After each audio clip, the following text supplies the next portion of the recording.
मेरे YouTube page astro Naresh पर आपका स्वागत है। नमस्कार, मैं हूं नरेश कुमार। सबसे पहले उन दर्शकों का धन्यवाद जिन्होंने पेज को सब्सक्राइब किया है, पेज के वीडियोस को शेयर कर रहे हैं, लाइक कर रहे हैं और कमेंट बॉक्स में हमें अपनी राय भी लगातार भेज रहे हैं। दोस्तों, साल 2026 में बाजार कैसा रहेगा, कौन से सेक्टर चलेंगे, ये आपको सारे जो टेक्निकल एनालिस्ट हैं वो बताएंगे। फंडामेंटल एनालिस्ट भी आपको अपनी राय इस पे देंगे कि कहाँ पर PE रेशो ज़्यादा है, कम है, कहाँ पर डिमांड ज़्यादा हो सकती है, कौन से सेक्टर्स चल सकते हैं। ये सारे वीडियो आप देखेंगे यूट्यूब में, बहुत भरमार हो जाएगी। आप इसके बाद जैसे ही 2026 शुरू होगा तो आपको बहुत सारे वीडियोस में देखने को मिलेंगे। लेकिन एस्ट्रोलॉजी क्या कहती है, एस्ट्रोलॉजी के मुताबिक कौन से सेक्टर चलने चाहिए, इस वीडियो में इसके ऊपर थोड़ी सी चर्चा करेंगे कि क्या एस्ट्रो एंगल कहता है स्टॉक मार्केट को लेकर, सेक्टर्स को लेकर। ये वीडियो मैंने अप्रैल के आसपास डाला था। इस वीडियो में मैंने बताया था कि 2025 के सेक्टर कौन कौन से हो सकते हैं। तो वीडियो एक्चुअल में इसमें हमने संपत्ति की कुंडली को एनालाइज किया था। संपत्ति की कुंडली के मुताबिक कौन से सेक्टर जो हैं वो ज़्यादा अच्छे चलेंगे। पिछले साल क्या हुआ था, सिंह लगन की पत्रिका निकली थी। जब संपत्ति की कुंडली बनी थी ना, तो सिंह लगन की पत्रिका निकली थी। तो सूर्य चूंकि राशि के स्वामी हैं, तो सिंह राशि के, तो अल्टीमेटली ये प्रेडिक्ट किया था कि जो PSU है वो चलना चाहिए। इस वीडियो में बताया था मैंने। कौन कौन से लोगों ने ये वीडियो देखी थी, ज़रा कमेंट बॉक्स में ज़रूर बताइएगा। और क्या वीडियो के मुताबिक सेक्टर चले हैं या नहीं चले, ये भी थोड़ा सा ज़रूर बताइएगा, ताकि हमें भी ओवरव्यू करने का मौका मिले कि क्या चीज़ें इसमें करेक्ट होने वाली हैं आगे। तो खैर, जो वीडियो बना था वो बना था, कुंडली बनी थी, सिंह लगन की बनी थी। और सिंह लगन में मंगल लाभ भाव में आ गए थे। इसलिए बताया गया था कि जो डिफेंस है वो चलेगा, क्योंकि मंगल डिफेंस के कारक हैं। डिफेंस में काफ़ी लोगों ने पैसा लगाया था। इस वीडियो के बाद भी काफ़ी लोगों ने लगाया था। निजी राय के तौर पर भी काफ़ी लोगों को राय दी गई थी कि डिफेंस में पैसा बनना चाहिए। आगे भी डिफेंस का साइकिल शुरू हो रहा है। डिफेंस के ऊपर एक वीडियो मैंने अलग से भी डाला हुआ है कि डिफेंस का साइकिल कौन सा होता है, मेटल का साइकिल कौन सा होता है, एस्ट्रो साइकिल के लिहाज से वो सारी चीज़ें बताई हुई हैं। अभी जैसे शनि वक्री चल रहे हैं, इस समय मेटल निफ्टी 10% तेज हो गया 14 जुलाई के बाद। डिफेंस का भी साइकिल आगे आने वाला है, वो भी आपको बताएंगे। लेकिन संपत्ति की कुंडली में भी डिफेंस जो है वो बता रहा था कि डिफेंस चलेगा। तो डिफेंस ने काफ़ी अच्छा परफॉर्मेंस भी दिया। ऑल टाइम हाई मारा, फिर उससे नीचे आया। अभी फिलहाल काफ़ी नीचे चल रहा है, लेकिन मुझे लग रहा है कि यहाँ से आगे अभी गेन मिलेगा, क्योंकि अभी संपत्ति चल रहा है। संपत्ति टू संपत्ति हम डेट यदि देखेंगे ना, तो संपत्ति अभी चल रहा है। तो उसमें बताया गया था, क्योंकि जल तत्व की राशि में थे ज़्यादा ग्रह, चंद्रमा जल तत्व की राशि में थे, सूर्य जल तत्व की राशि में थे, उसके साथ बहुत ज़्यादा ग्रह जल तत्व की राशि में थे। शनि अपनी राशि में थे उस समय, कुंभ राशि में। अभी आगे अब मीन में आ गए हैं।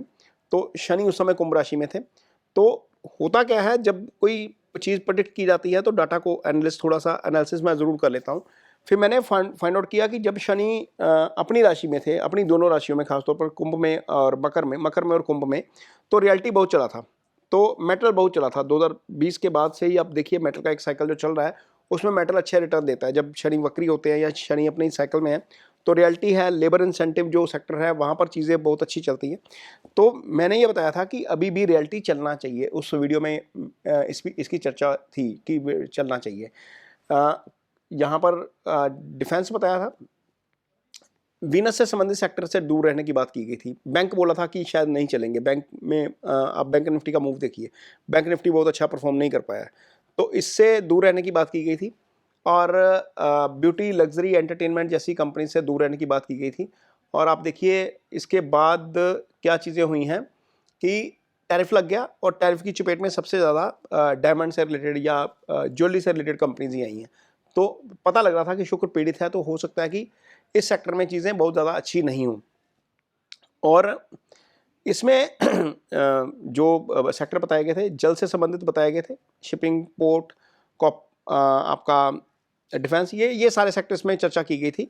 ये पुराने वीडियो का कंटेंट है। खैर, अब अगली कुंडली जो बन रही है, अगली कुंडली बन रही है 19 मार्च 2026 सुबह 6:53। ये नए संवत की शुरुआत है। जिनको नहीं पता उनके लिए ये बताएं कि चैत्र मास की प्रतिपदा तिथि जिस दिन शुरू होती है, उस दिन जो वार होता है, उस वार को साल का राजा माना जाता है। यानी कि गुरु अगले साल संवत के राजा है। गुरु चूंकि पॉजिटिव ग्रह है, तो लिहाजा मान के चलिए कुछ पॉजिटिविटी जरूर आनी चाहिए। लेकिन इसके साथ ही मंगल मंत्री बन गए। मंगल दंगल कराने वाला ग्रह है। तो मंगल मंत्री क्यों है उसके लिए भी थोड़ा सा बता दें कि सूर्य जिस दिन मेष राशि में प्रवेश करते हैं उस दिन जो वार होता है वो साल का मंत्री माना जाता है शास्त्र के मुताबिक। तो पंचांग में जो पंचांग आया है नया इस साल का, उसमें गुरु राजा है और मंगल जो है वो मंत्री है। पंचांग मेरे सामने है, ये पंचांग है हमारा, ये जालंधर से निकलता है। ये देवी दयाल जी का पंचांग है। 150-151 साल हो गए इसको निकलते हुए। ये बहुत क्रेडिबल पंचांग है। इस पंचांग के मुताबिक साल के राजा गुरु हैं और मंत्री मंगल हैं।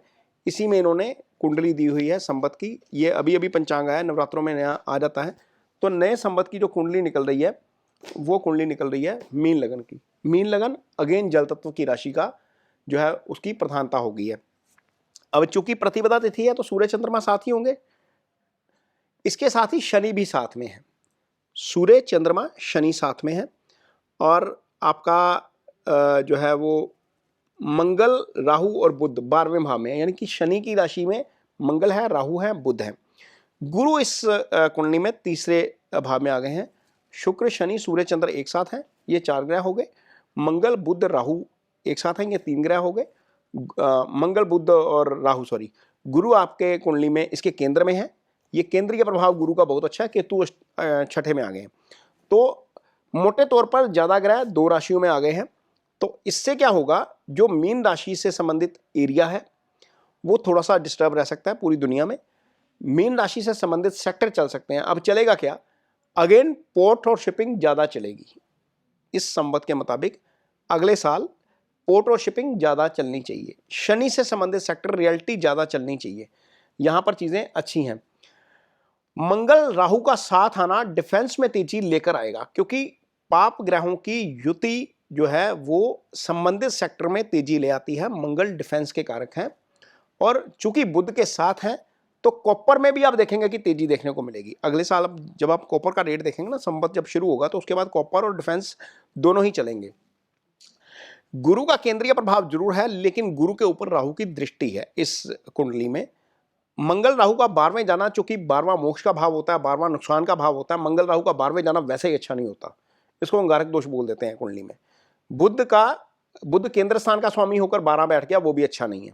सप्तम का स्वामी अपने से छठे चला गया, मीन्स जो बुध है ना यहाँ पर उसकी मूल त्रिकोण राशि सप्तम में है। तो ये बुध का वहां पर जाना बाजार, क्योंकि बुध बाजार का कारक है, मार्केट का ट्रेड जो है बुध से होता है। तो हो सकता है बाजार भी थोड़ा सा डावाडोल रहे 2026 में। काफी अप्स एंड डाउन्स हमें देखने को मिलेंगे और ये अप्स एंड डाउन्स हमें एक्सटर्नल फैक्टर के कारण ज्यादा देखने को मिलेंगे। चूंकि शनि 15 डिग्री को क्रॉस कर जाएंगे, नीचाभिलाषी हो जाएंगे। कोई भी प्लैनेट जब 15 डिग्री को क्रॉस कर जाता है, मान लीजिए अभी मीन में चल रहे हैं, तो नीचाभिलाषी हो जाएंगे 15 डिग्री क्रॉस करके। कोई भी ग्रह यदि अपनी उच्च राशि की तरफ जा रहा हो और 15 डिग्री क्रॉस कर जाए, जैसे अभी गुरु की पोजीशन है, गुरु मिथुन में है, गुरु 28 डिग्री पे चल रहे हैं, तो कर्क में जाएंगे तो उच्च के हो जाएंगे, तो उच्च अभिलाषी हैं इस समय। शनि नीचाभिलाषी हो जाएंगे उस समय। तो शनि का मीन में, मेष में और वृषभ में आना हिस्टोरिकली अच्छा नहीं है।